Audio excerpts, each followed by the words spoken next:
Assalamualaikum warahmatullahi wabarakatuh. Kami dari kelompok 2 ingin mempresentasikan tentang pendanaan pasar modal dan efisiensi produk guna untuk menempuh tugas ujian akhir semester mata kuliah manajemen keuangan dengan dosen pengampu Ibu Doti Amelia Saragi, SEMM. Sebelum masuk ke materi, izinkan kami memperkenalkan diri terlebih dahulu. Ada saya Mutia Zahra, dan rekan saya ada Susmi Labaya, ada Wulan Suka Anggraini, ada Alfia Eka Putri, ada Putri Maharani, dan juga ada Sintice Samuel Rerum yang tergabung dalam S1 Manajemen dengan kode kelas MAN 2J. Selanjutnya mari kita masuk ke inti materi, yaitu pembahasan tentang pendanaan pasar modal dan efisiensi produk. Di sini saya akan menjelaskan sebelumnya tentang pengertian pasar modal. Jadi pasar modal ini adalah pasar yang beroperasi secara terorganisir di mana terdapat aktivitas perdagangan surat-surat berharga seperti saham, terus ada ekuitas, surat pengakuan hutang, obligasi, dan juga surat berharga lainnya yang diterbitkan oleh pemerintah maupun perusahaan swasta dengan memanfaatkan jasa perantara, komisioner, dan juga underwriter. Nah, dan menurut Otoritas Jasa Keuangan, pasar modal ini merupakan sarana bagi perusahaan dan pemerintah untuk memperoleh dana jangka panjang dengan cara menjual saham atau biasa kita sebut dengan obligasi. Lalu pasar modal ini juga bisa diartikan sebagai kegiatan yang berhubungan dengan penawaran umum dan perdagangan efek, perusahaan publik yang berkaitan dengan efek yang diterbitkannya, serta lembaga dan profesi yang berkaitan dengan efek itu.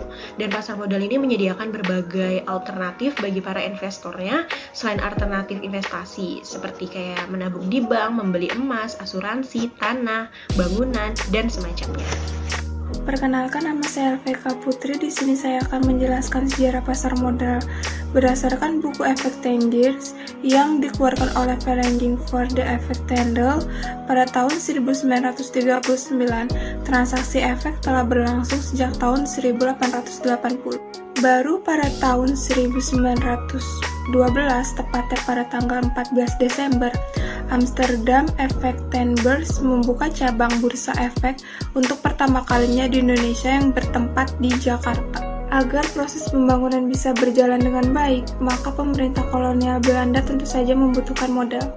Oleh karena itulah pada tanggal 14 Desember 1912 tersebut resmi berdiri pasar yang satu ini dengan nama Arranging for the Effect Handle. Assalamualaikum warahmatullahi wabarakatuh. Perkenalkan, nama saya Susmi Labaya. Saya akan menjelaskan materi tentang relugasi tentang pasar modal. Berdasarkan Undang-Undang Pasar Modal Nomor 8 Tahun 1995 menjadi dasar hukum dari kegiatan pasar modal di Indonesia. Kegiatan pasar modal di Indonesia ini juga diawasi oleh Otoritas Jasa Keuangan atau OJK yang menjalankan fungsi berikut. Yang pertama, menyusun peraturan pelaksanaan di bidang pasar modal. Yang kedua, melaksanakan protokol manajemen krisis pasar modal. Yang ketiga, menetapkan ketentuan akuntansi di bidang pasar modal. Yang keempat, merumuskan standar, norma, pedoman, kriteria, dan prosedur di bidang pasar modal. Yang kelima, melaksanakan analisis pengembangan dan pengawasan pasar modal, termasuk pasar modal syariah.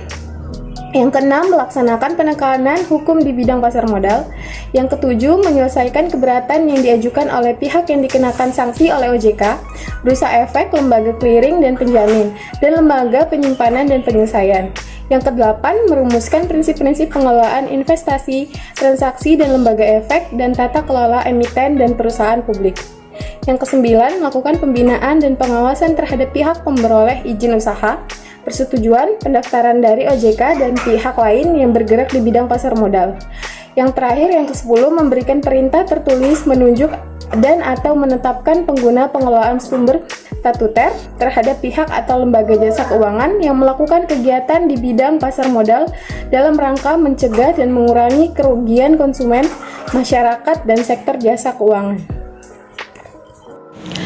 Efisiensi pasar modal merupakan pasar modal yang harga sekuritasnya mencerminkan semua informasi yang tersedia. Efisiensi pasar pada dasarnya meliputi efisiensi internal dan eksternal. Efisiensi internal dapat mempengaruhi harga saham apabila biaya transaksi dalam perdagangan sekuritas semakin rendah. Jika efisiensi dikaitkan dengan besarnya biaya untuk melakukan pembelian atau penjualan sekuritas. Kemudian, efisiensi eksternal dapat mempengaruhi harga. ditentukan oleh kecepatan penyesuaian harga sekuritas di pasar modal terhadap informasi baru. Terdapat 3 bentuk efisiensi pasar secara informasi. Yang pertama, efisiensi pasar bentuk lemah. Jika harga dari sekuritas tercermin secara penuh informasi masa lalu. Yang kedua, efisiensi pasar bentuk setengah kuat.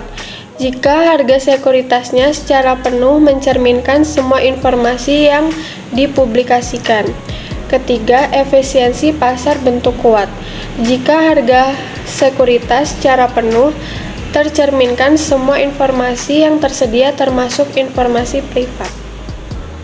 Selanjutnya saya Vera Fitriani NIM 2022102 akan melanjutkan materi anomali pasar. Anomali pasar merupakan teknik-teknik atau strategi-strategi yang berlawanan dengan konsep pasar efisien.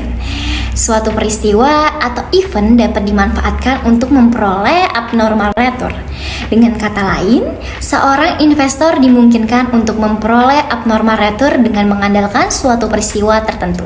Anomali yang ada tidak hanya ditemukan pada satu bentuk pasar efisien saja, tetapi juga ditemukan pada pasar efisien lainnya. Salah satu strategi atau teknik yang biasa dimanfaatkan oleh para pemegang saham untuk mengambil keputusan dalam investasi saham adalah anomali pasar, yang merupakan kejadian atau peristiwa yang tidak dapat diantisipasi, dan hal ini menawarkan pemegang saham sebuah peluang untuk mendapatkan abnormal return saham.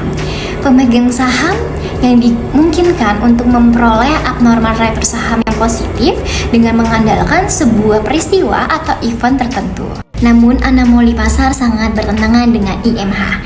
Teori IMH menyatakan bahwa investor sesungguhnya tidak akan mendapatkan return saham yang abnormal karena harga saham berfluktuasi dan mencerminkan informasi secara penuh. Assalamualaikum warahmatullahi wabarakatuh. Perkenalkan, nama saya Ulan Sukangraini. Di sini saya akan membahas materi tentang investasi. Investasi merupakan tindakan untuk menanamkan dana yang dimiliki saat ini ke dalam bentuk aktiva lancar maupun aktiva tetap dengan harapan untuk memperoleh keuntungan di masa yang akan datang. Investasi adalah suatu aktiva yang digunakan perusahaan untuk pertumbuhan kekayaan melalui distribusi hasil investasi seperti bunga, royalti, dividen, dan uang sewa. Untuk apresiasi nilai investasi atau untuk manfaat lain bagi perusahaan yang berinvestasi seperti manfaat yang melalui hubungan perdagangan. Kegiatan investasi yang dilakukan oleh perusahaan diharapkan memberikan laba yang optimal yang digunakan kembali untuk kegiatan investasi atau dibagikan kepada pemegang saham dalam bentuk dividen. Selanjutnya ada keputusan investasi. Keputusan investasi merupakan ketetapan yang dibuat oleh pihak perusahaan dalam membelanjakan dana yang dimilikinya dalam bentuk aset tertentu dengan harapan mendapatkan keuntungan di masa yang akan datang. Perusahaan yang tidak dapat menggunakan kesempatan investasi tersebut biasanya akan mengalami pengeluaran yang lebih besar dan kesempatan perusahaan untuk berkembang akan terhambat. Selanjutnya ada tujuan investasi. Investasi merupakan komitmen menanamkan sejumlah dana pada satu atau lebih aset kepada perusahaan dengan periode tertentu sesuai dengan keinginan investor. Jika investor berkeinginan aset-aset tersebut dapat diperjualkan kepada investor lain atau kepada perusahaan yang bersangkutan. Jenis-jenis investasi. Investasi dapat digolongkan menjadi dua, yaitu investasi langsung dan investasi tidak langsung. Seorang investor dapat menginvestasikan dana sesuai dengan keinginannya, baik investasi secara nyata maupun di sektor keuangan. Untuk bab yang terakhir ada suspensi saham. Suspensi saham yaitu penghentian perdagangan oleh Otoritas Bursa Efek Indonesia. Pemodal tidak dapat menjual sahamnya sampai suspend tersebut dicabut. Menurut teori Muammar Gaddafi tahun 2015, terjadinya suspensi Bursa Efek Indonesia akan mengakibatkan pasar akan merespons secara cepat informasi yang membuat bursa saham akan semakin peka terhadap peristiwa di sekitarnya. seperti yang dinyatakan oleh Surya Wijaya dan kawan-kawan dalam Munara 2019 bahwa semakin pentingnya peran bursa saham dalam kegiatan ekonomi membuat bursa saham semakin sensitif terhadap peristiwa di sekitarnya, baik berkaitan maupun tidak berkaitan secara langsung dengan peristiwa ekonomi. Sekian presentasi yang dapat kami presentasikan, kurang lebihnya kami mohon maaf. Terima kasih.